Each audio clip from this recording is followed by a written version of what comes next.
Hello everyone, नमस्कार सगळ्यांना. आपल्या आजच्या झणझणीत ब्लॉगची सुरुवात झणझणीत फोडणीच्या भाताने होणार आहे.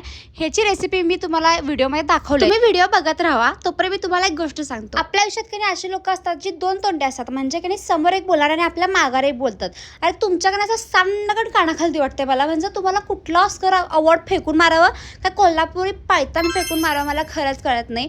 मी काय म्हणतोय, जे आहे ते तोंडावर बोला ना, धमक ठेवा की तोंडावर बोलायची. शेवटी जाऊ दे, त्यांचं कर्म त्यांच्या बरोबर. आपण असं लोकांपासून लांब राहिलंच नाही. काम सांगितलं काम धड करत नाही. सोहमला मी कधी काय सांगितले आणि ते बरोबर आणले असं होणारच नाही. त्याला मी व्हॅनिलाचा आईस्क्रीम आण म्हणलं आणि त्यांनी बटरस्कॉच आणलं, जे मला एवढं आवडत नाही. माझं व्हॅनिला फेवरेट आहे, पण त्यांना नाही. आता ह्या दोघीकडे नुकताच 12वी पास झाल्या, त्यामुळे कॉलेजेसची सगळी लिस्ट काढायला. आणि एक आमचा कळ होता जिथं आम्हाला फक्त सांगितलेलं इथं ऍडमिशन केलंय का उद्यापासून कुत्र्यागत कॉलेज जायचं, विषय संपला. आता आमची ही आजी बघा, काय आम्ही हिला उत्तूरच्या आत्या असं म्हणतोय, कारण ही उत्तूरमध्ये राहते आणि ही माझ्या अण्णांची म्हणजे माझ्या आजोबांची सख्खी बहीण आहे. आणि ही 90+ आहे गाईज, म्हणजे विचार करा, आता 92 वर्षाची आहे ही. आणि आम्ही कायम सांगतोय, अगं बाकीच्या म्हाताऱ्या बघ कसं आराम करतात, ऑर्डर सोडतात, तसं सोड, आम्ही सगळं काम करतो, तुझी सेवा करतो.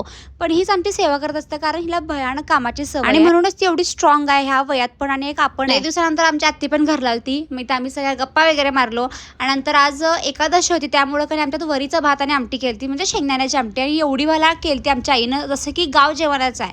म्हणजे आमच्या आजीला आम्ही काय सांगितलंय आणि तिनं बरोबर केलंय, शक्य नाही. म्हणजे असा होता माझा आजचा दिवस. व्हिडिओ आवडला असेल तर नक्की लाईक करा आणि अशाच व्हिडिओसाठी फॉलो करायला विसरू नका. थँक्यू.